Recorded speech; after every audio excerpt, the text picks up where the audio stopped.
今天收到離島區的車友發來的快遞，閘門內拆開快遞。這位車友，今天是發來了一把這個豐田鳴放的汽車鑰匙。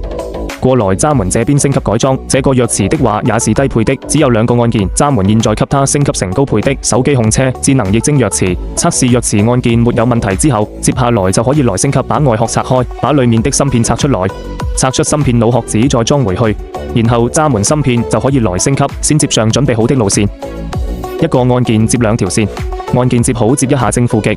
接好線路之後，再拿出液晶鑰匙，再把主板裝到液晶鑰匙上面去，就可以裝上主板，蓋上後蓋。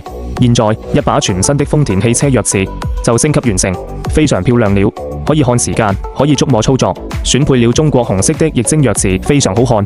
而且閘門升級好的鑰匙，不單升級外觀，而且還會升級新的功能，有靠近車感應式車門自動解鎖，離開車感應式車門自動鎖車，可以連接手機，可以手機控車，也能備註車主電話，可以定製車牌號，還有鎖車升窗等等這些功能。老鑰匙沒有這些功能，升級完就可以用了。現在鑰匙檢測也沒有問題，就可以發回去。